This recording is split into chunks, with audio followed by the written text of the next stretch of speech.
Hello there, very good evening and welcome to Primetime News on TV1 for the Newsfirst, where the people come first. I'm Martin Satyanesan. And I'm Thiruni Karnaratna. Here are tonight's top stories. Newsfirst headlines. Main sponsor. A trusted place for your fixed deposit. Valuable FD, a symbol of stability.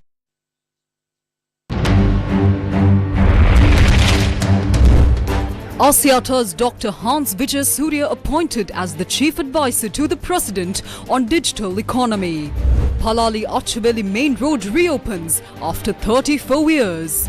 2 university students dead, 39 injured in Badulla bus accident. Tour requests not to reduce Mahinda security. Government faces daily challenges from past arbitrary decisions, says Prime Minister. දිනපතා අපිට සිද්ධ වෙලා තියෙනවා එක් අමාත්‍යවරයා ගත්ත අත්නෝමතික තීන්දුව තීරණ නිසා ඇති වෙලා තියෙන විකෘතීන් ඇති වෙලා තියෙන ප්‍රශ්න ලියන්න. Newsfirst headlines. Main sponsor. A trusted place for your fixed deposit. Valuable FD, a symbol of stability. On to those stories in detail. Dr. Hans Vijay Surya has been appointed as the chief advisor to the president on digital economy. The President's Media Division said that Dr. Hans Vijay Surya was appointed as the chief advisor to the President on digital economy, marking a significant first step in Sri Lanka's transition towards a digital economy. Following his new appointment, Dr. Vijay Surya held discussions with the President. Dr. Hans Vijay Surya is the Group Executive Director and CEO of Telecommunications Business at Axiata Group Berhad, one of the world's leading telecommunication companies. He decided to step down from his role at Axiata effective 15th January 2025 to take on the responsibility of leading Sri Lanka's digital economy initiatives. Dr. Vijay Surya holds a degree in electrical and electronic engineering from the University of Cambridge and a PhD in digital telecommunications from the University of Bristol, UK. He is also a chartered engineer with the Institution of Engineering and Technology in the UK and holds an MBA from the University of Warwick. Dr. Vijay Surya is a pioneering figure in the digital telecommunications sector in the Asian region, having introduced numerous revolutionary advancements. The Palali Main Road was reopened after 34 years following the directives of President Anura Kumara Dissanayake. The Palali Main Road had been closed for over 3 decades due to the prolonged conflict in the region. Despite the war ending more than 15 years ago, the road had remained inaccessible to the public until now. The reopening of this road has been a long-standing demand of the people in the Northern Province. During a meeting on the 22nd of October, Northern Province Governor Nagalingam Betanayagam also requested President Dissanayake to address this issue.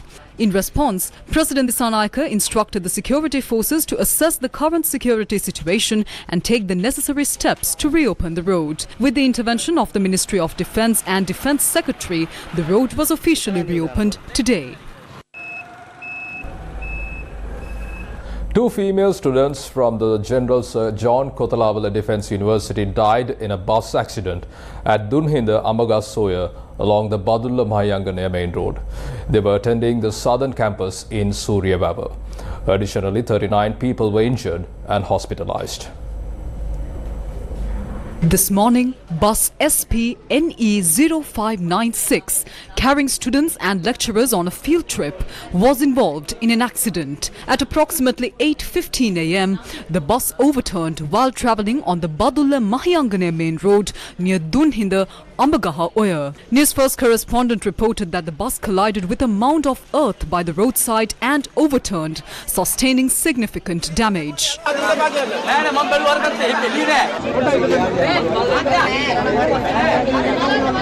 Local residents quickly intervened to help the injured passengers out of the bus and made valiant rescue attempts.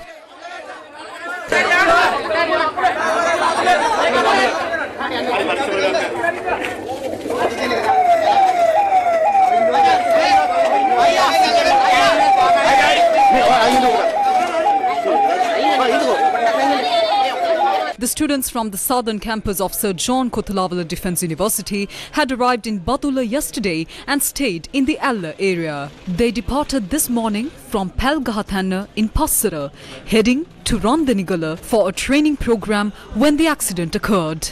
At the time of the accident, there were 41 people on board, including 36 students and 3 lecturers. Police stated that the bus driver and a military officer were also injured in the accident. All the injured were admitted to the Badulla Teaching Hospital.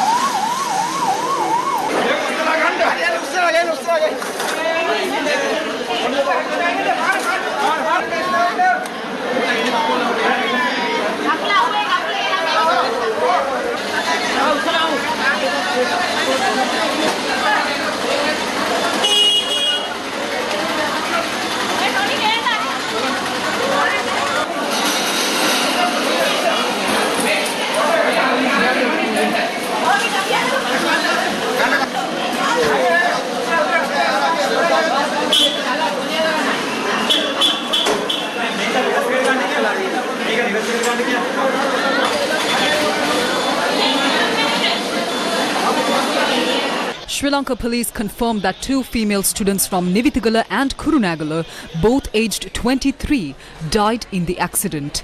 7 of the injured are receiving treatment at the intensive care unit of the Badulla Teaching Hospital.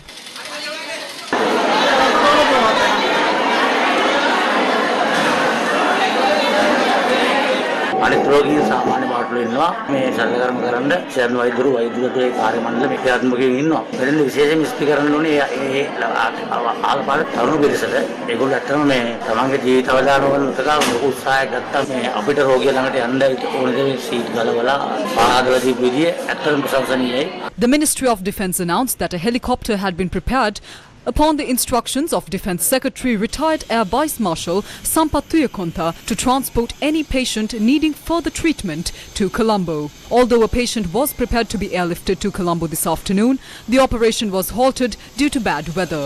The patient was returned to the Badulla Teaching Hospital.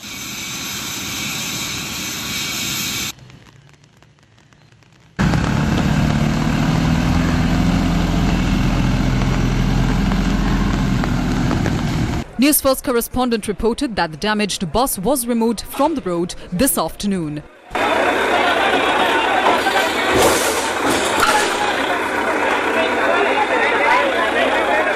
Residents claim that previous accidents have occurred at this location due to a large rock by the roadside. ගලේ වැදින bus එක අනිත් පැත්තට කැඩලා දෙමුණු මන්ට ගල තිබුණා දැන් අවුරුදු 2ක් විතර තිස්සේ පාරේ ඩින් හොදගෙන ආපු ගලක් ඒක අයින් කරලා තිබුණේ නැහැ. ඒ ගලේ දැන් එක වාහනයක් නෙවෙයි වාහන 3-4ක්ම වැදුණා.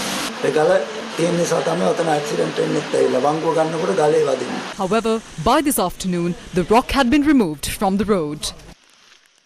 පසෝක විදලා තිබ්බා ගල කුඩු කරලා අයින් කරන්න දෙන්නේ නැති විදලා ඉවර වෙලාත් ඒක තිබ්බ අවුරුදු ගානක් තිස්සේ ඔය ගල තිබ්බා. ඉතින් මේ ඊට පස්සේ හැබැයි ආරි දෙකෙන් ඇවිල්ලා දරබඩ ගාලා ඔය ගල අයින් කරා කියලා දැනගත්තා. රජෙන් ක්‍රියාත්මක වෙලා ගල අයින් කරලා අනතුරු වුණාට පස්සේ. A fire broke out this afternoon at a garage on the Rajgiriya-Madinagara road. The fire has now been brought under control.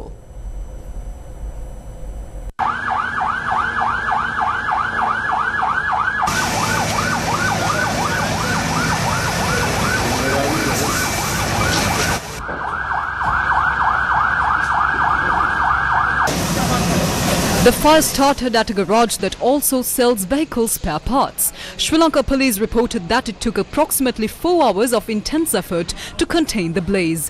The fire, which began around noon, later spread to 2 nearby houses. According to the police, the fire started while 4 individuals were carrying out repairs at the facility.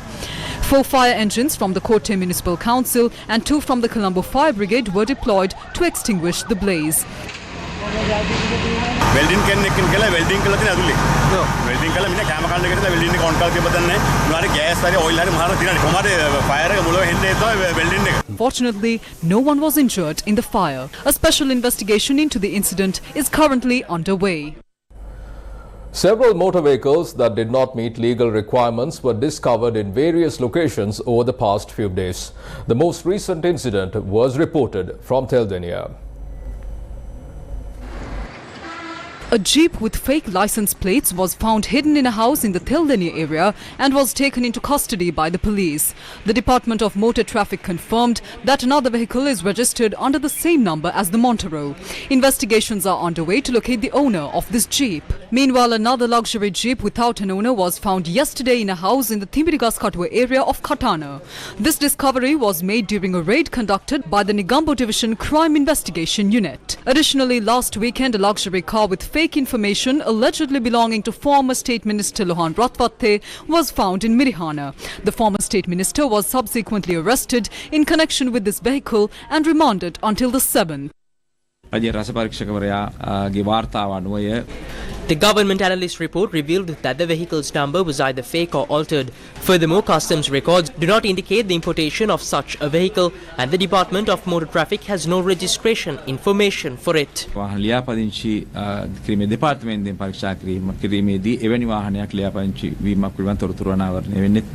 Former Minister Johnston Fernando was also arrested on the 23rd for possessing an unregistered vehicle assembled from imported parts found at a hotel in Columbo. He was later released on bail by the court. Colombo High Court Judge Manjula Tilakaratna ordered the release of former Minister Johnston Fernando on bail. Fernando was previously issued a warrant in connection with a case involving the deployment of Satosa employees for non-official duties. A warrant on Johnston Fernando was issued by the High Court after he failed to appear in court on the 23rd of last month for a case filed by the Commission to investigate allegations of bribery or corruption. In compliance with the warrant, Fernando appeared in court through his attorneys and submitted a motion. After considering the presented facts, the judge granted bail. President's counsel Kalinga Indathissa, representing Fernando, explained that his client was unable to attend the court hearing on the 23rd as he was required to give a statement to the Criminal Investigation Department.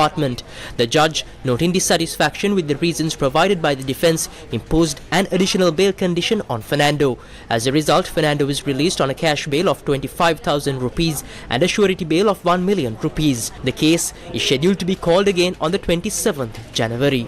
මැතිවරණයට තව දින කිහිපයක් තියෙන්නේ නේ. ඔබතුමා මොකද හිතන්නේ මේ වෙන දේවල් ගැන? ඉතින් මැතිවරණ සමය සාමාන්‍ය මේ වෙන දේවල්. ඊයේ තමයි හිටපු අමාත්‍යවරයෙක් අත්අඩංගුවටපත් වුණා. ඒතර මේ ගැන මොකද ඔබතුමා හිතන්නේ? ඒ කියන්නේ මම ඇත්තටම යමක් දන්නේ නැහැ. මමත් මාධ්‍යෙන් දැක්කේ. ඒක වගේ බලන්න ගියාම තමයි දැනගන්න පුළුවන් වෙන්නේ.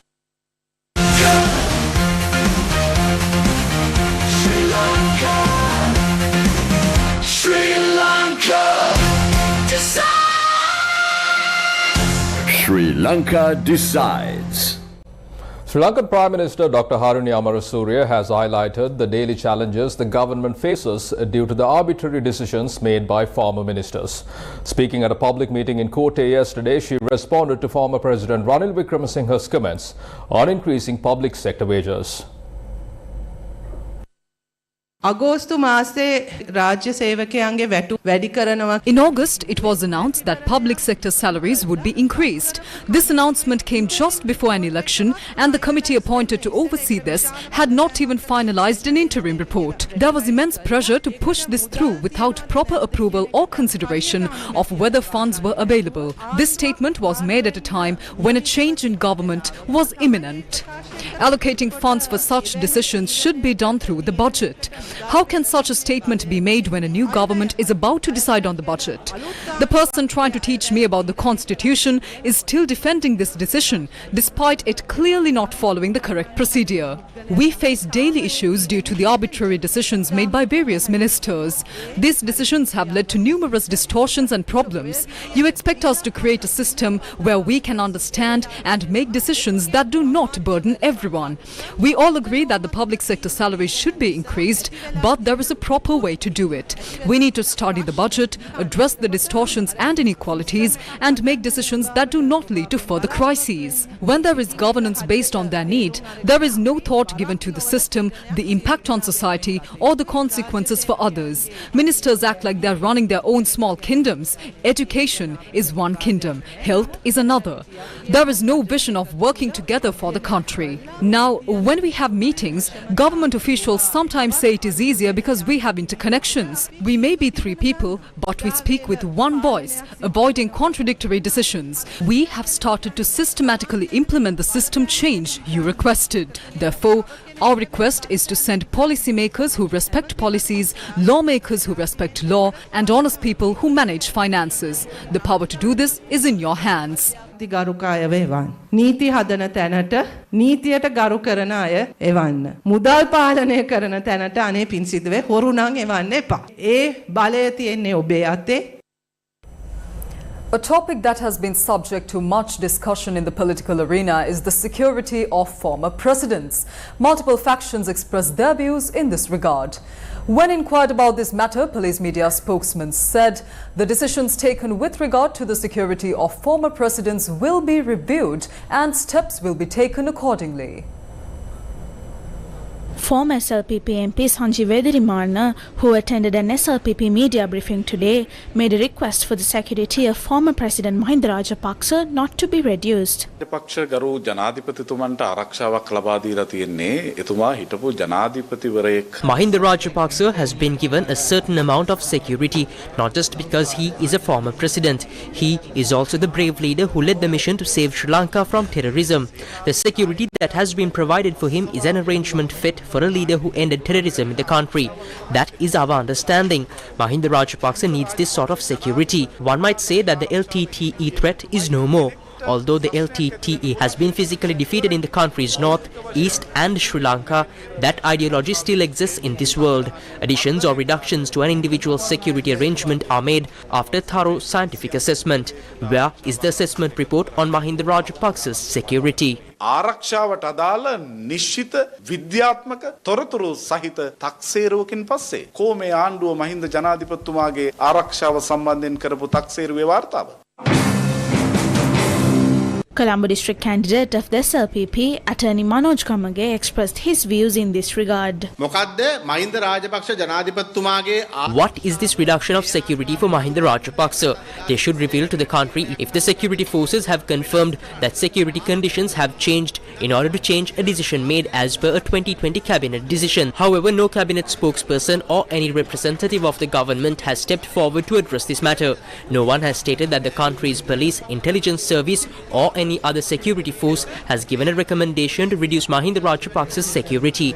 When no such security assessment was conducted prior to making this decision, a question arises as to according to whose necessity this was done. Yesterday, the former head of security for Mahinda Rajapaksa had revealed that there are threats to the former president's security.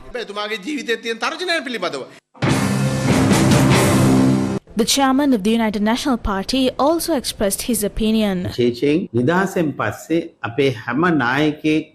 Almost all our leaders faced untimely deaths following independence. If not, they had near-death experiences. Therefore, governments of Sri Lanka need to act with much consciousness. Governments need to act with a good understanding of the history of the country. Therefore, former President Ranil Wickremesinghe had also noted how the husband of former President Chandrika Bandaranayake Kumaratunga passed away, as well as how she herself faced a near-death experience at the Columbo Municipal Council grounds prior to a presidential election. Every leader has similar experiences. Although someone got caught for committing that action every time, the reason for that was never revealed. Therefore, I must remind you that Sri Lankan governments always act with consciousness.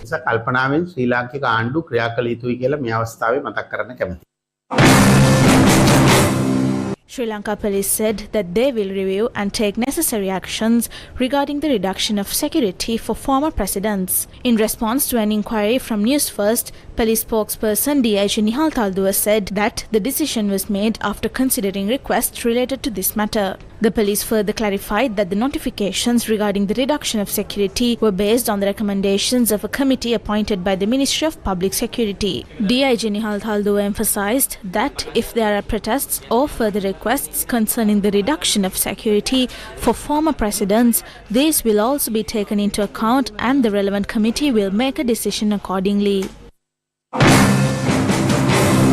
The President's Media Division has noted media reports regarding the reduction of security for former President Mahinda Rajapaksa. The President's office clarified that these reports are false. According to the President's Entitlements Act No. 4 of 1986, the President's office provides the following entitlements to former President Rajapaksa. The statement emphasizes that the necessary security for former President Mahinda Rajapaksa is provided by the Ministry of Defence and the Ministry of Public Security. Currently, 180 police officers, including 29 police drivers, are assigned to his security detail, in addition to active duty Army and Navy personnel.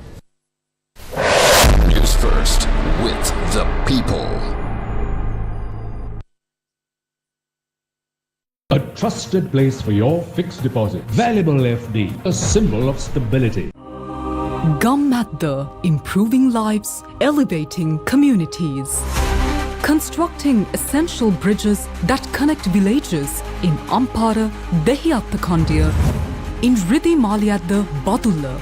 A new bridge will improve daily travel for over 600 residents in Koleyaya and Aldenia. In Mahayangana, another bridge will provide critical access over the Unagala Oya, meeting the needs of local families. Committed to connecting communities and fostering progress across Sri Lanka. Gammadda, Sri Lanka's most impactful rural development movement. For the people, by the people. Gammadda. The new Sri Lankan government has reaffirmed its commitment to the International Monetary Fund supported program in terms of achieving fiscal and debt targets. This was announced by Krishna Srinivasan, the IMF Director for the Asia Pacific Department, during a press conference earlier today. Recently, the Sri Lankan government mentioned that taxation was one of the key points that they discussed with the IMF in Washington during the annual meetings. And the government has emphasized that they plan on reducing the tax burden on Sri Lankans. Could you comment on that position, how the IMF is looking forward to accommodate us request? And at the same time, what about the next review? Is Sri Lanka's next review going to take place, and when is it, or is it going to be further delayed? Thank you. So right after the new government came into office, we had a mission there to Sri Lanka. We had good discussions with the president and his team, and there was clear recognition that Sri Lanka had made significant progress under the program, and that these gains had to be safeguarded and measures had to be taken to build on the success achieved so far. So in terms of the commitment, it's clear that the new government is fully committed to the program, to the IMF supported program, both in terms of the fiscal targets, in terms of debt targets, and so on. And good progress has been made. A team from Sri Lanka was in Washington to continue discussions on the next review, and discussions are ongoing, both in terms of I don't want to get to the details of the negotiations, but good progress is being made, and a mission will return to Sri Lanka to continue with these negotiations for the next third review soon. There are various opinions and discussions about the IMF program on the political platforms these days. However, it is worth noting that the country was on the brink of an economic collapse when it was under the IMF program. So, what happened then?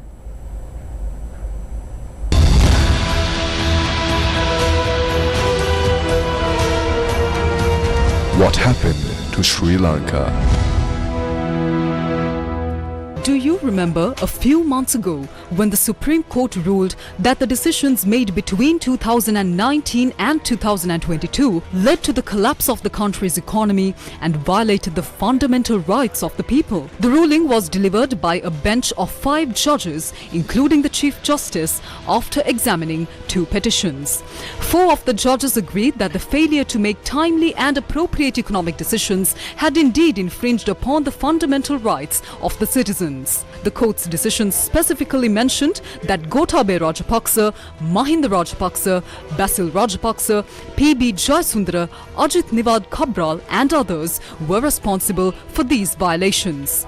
This ruling is significant and should be read thoroughly. It clearly states that one of the contributing factors to the crisis was the failure to secure the final tranche of the $1.5 billion extended fund facility approved by the International Monetary Fund in 2016. This tranche, worth over $160 million, was available in April 2020. The Supreme Court noted that the International Monetary Fund was satisfied with Sri Lanka's progress under the program. However, despite a written commitment from the then Finance Minister and Central Bank Governor on the 19th of October 2019 to continue working with the IMF, the government made no effort to secure the final tranche by December 2019. During this period, significant tax reforms were implemented without consulting the IMF. If the government had continued with the IMF program and secured the tranche, it would have not only received $160 million, but also maintained fiscal discipline, avoiding arbitrary tax cuts and decisions that benefited a few. The Supreme Court's conclusion was that ignoring the IMF was irrational and arbitrary. Furthermore, the then Central Bank Governor, Professor W.D. Lakshman, had repeatedly warned of a severe economic crisis. On the 4th of August 2020, he sent a letter to the then Finance Minister highlighting the risk of Sri Lanka's credit rating being downgraded due to the increasing debt and lack of foreign exchange earnings growth. Professor Lakshman sent this letter in accordance with the country's financial regulations. Due to the lack of a proper response, he reminded the Finance Minister again on the 6th of April 2021 about the rapidly depleting reserves and the need for urgent measures to secure foreign exchange. The government's stance at the time was not to seek emergency funding from the IMF, a position reiterated by the State Minister of Finance in Parliament as recorded in the Hansard. Two committees had also recommended on the 2nd of February 2021 that the Finance Minister take steps to closely work with the IMF. By the end of January 2021, the country's foreign reserves had fallen to $4.8 billion and were projected to drop further to $4 billion by the end of March. Instead of taking these recommendations, the government continued to make unrealistic claims about investments and restructuring. Ultimately, the country plunged into a severe economic crisis, with people enduring long hours of power cuts and standing in kilometer-long fuel queues. Now, some who previously opposed going to the IMF acknowledge its necessity. The failure to make the right decisions at the right time led to the crisis, causing immense hardship for the people. These issues need to be investigated further. There are also reports of individuals profiting amid the crisis, which will come to light in due course. The public is now watching to see if steps will be taken to prevent such situations in the future and to hold those responsible for economic crimes accountable. The power of the people. A couple was arrested in the Sevanagala area of Monoragala on suspicion of possessing a large quantity of heroin valued at 2 billion rupees. The raid was conducted by officers of the Police Special Task Force. The heroin, weighing approximately 53 kilograms and 600 grams, was found buried in 3 plastic containers near a house in Nugegalaya in Sevanagala. The STF officers surrounded the area yesterday afternoon. This operation was based on information obtained from a suspect arrested in Boralaskamu the day before, who was found with 7 kilograms of heroin and 1 kilogram of crystal methamphetamine or ice. Investigations revealed that the heroin was buried by the suspect near his sister's house. Police stated that the seized drugs belong to a person known as Ami Chuti, who is currently in remand custody. It is suspected that the distribution of these drugs was being managed from this location. The arrested couple was handed over to the Police Narcotics Bureau for further investigation.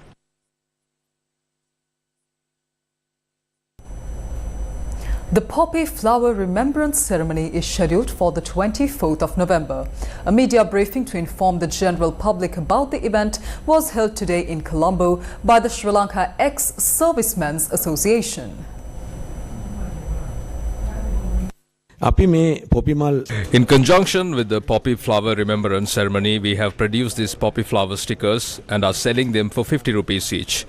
Additionally, we offer poppy flowers badges for 250, 150 and 100 rupees, which can be displayed on vehicles. We have also distributed these poppy flowers to some schools where they can be purchased for around 20 rupees or any amount people wish to contribute. The proceeds from the poppy sales support our Ranaviru home in Katana, which houses about 30 elderly war veterans. Furthermore, we provided medical assistance for surgeries and illness, educational scholarships for members' children, eyeglasses, loan facilities and self-employment training projects. Poppy සංකල්පය ලංකාවට විශේෂ වෙන්නේ The poppy concept is significant in Sri Lanka not just as a tradition but as a symbol of how we honor our soldiers. It is important for all citizens to wear a poppy flower as a tribute to our soldiers. This gesture of respect is more valuable than financial support. උපහාරය The Sri Lanka National Hydrographic Office has produced its first electronic navigation chart. The Sri Lanka National Hydrographic Office added another feather to its recent streak of achievements with the publication of the new electronic navigation chart of the Galle Harbour. This is the first ENC produced by the Sri Lanka National Hydrographic Office since its establishment. This new edition substitutes the previous ENC for Galle Harbour produced by the United Kingdom Hydrographic Office, which contained very old data as far as 1907 and was categorized as very low accuracy data, which had a wide array of anomalies, also leading to a significant reduction of ships entering to the Galle Harbour. The timely publication of the new Galle Harbour ENC is expected to regain confidence of the mariners, also ensuring safety of life at sea as envisioned in the SOLAS Convention 1979. The new Galle Harbour ENC, which is a digital alternative for paper nautical charts, helps seafarers to navigate through oceans and is issued under LKENC series number LK5G04A1. These new ENCs are set to enhance the National Hydrographic Office's capability to generate foreign exchange to national coffer, as this chart comes with an annual subscription of $25 from each user. As per data available at the Information Fusion Centre, Columbo, approximately 40,000 ships had traversed through the southern waters of Sri Lanka in 2023. Taking these matters into consideration, SLNHO will direct its focus towards the deeper waters around Sri Lanka as well. An international summit themed Sustainable Innovations was held in Colombo yesterday.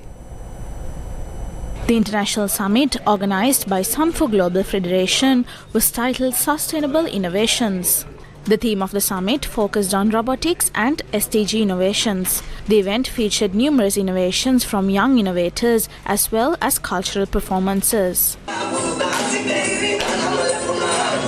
S.C. Veerasekara, Group Director of the Capital Maharaja Group, was among the special attendees at this occasion.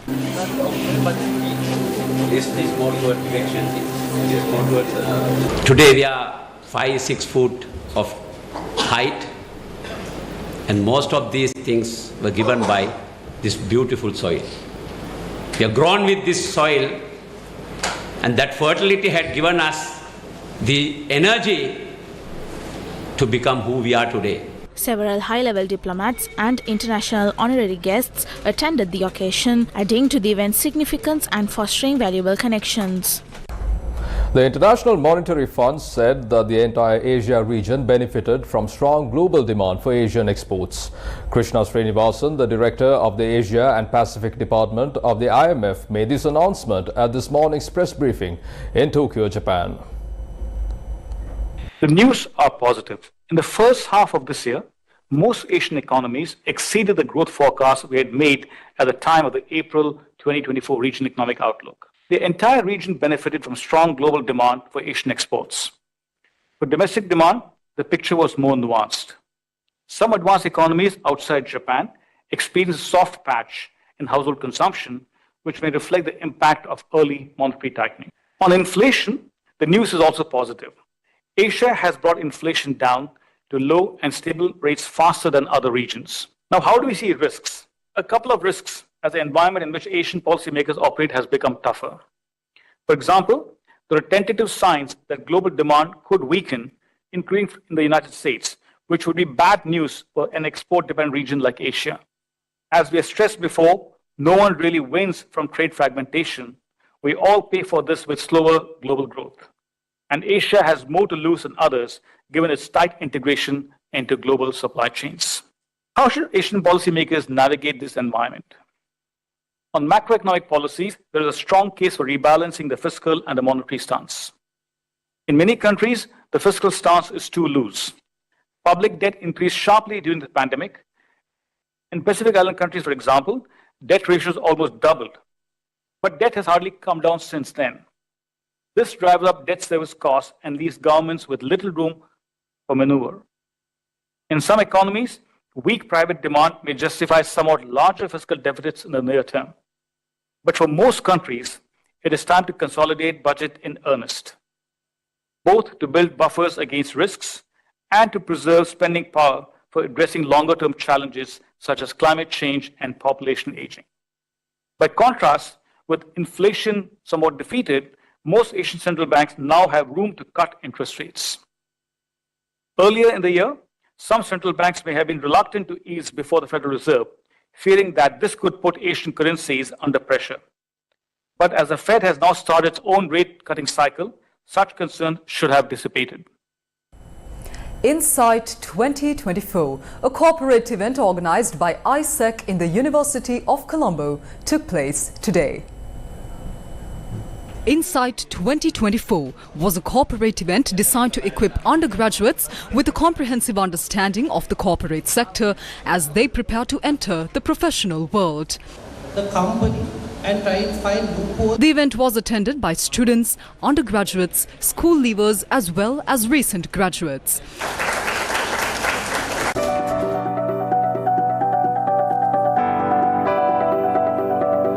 Insight 2024 featured various sessions, including personal branding workshops and panel discussions. What body language by when? Non-verbal signals working under that. So AI is there. AI will change, you know.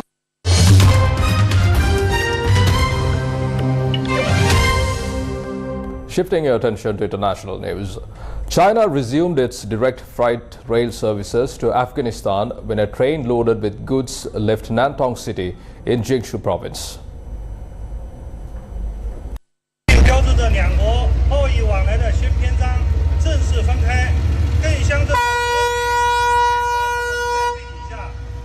The Taliban's embassy in Beijing announced the inauguration and the operational launch of a new freight railway line connecting China and Afghanistan. According to a statement from the embassy, this new route originates in the city of Nantong, China, and is intended to facilitate the transportation of goods between China and the Hai Ratan port in northern Afghanistan. On Thursday, the Taliban embassy in Beijing released a statement declaring that the Nantong Hai Ratan railway line was inaugurated in the presence of Bilal Karimi, the Taliban's representative in China, Yu Ziayong, China's representative for Afghanistan, and several Nantong officials, including the city's mayor and the heads of transportation and foreign relations. According to the statement, the first journey of the freight train to the Hai Ratan port has commenced with an initial shipment of 50 containers expected to reach its destination within the next 20 days. The Wakhan corridor, located in the Pamir mountains of Badakhshan, connects from Afghanistan to the northeast China. Tajikistan and Pakistan provides the only direct route between Afghanistan and China's Xinjiang or Kashgar region. The Taliban said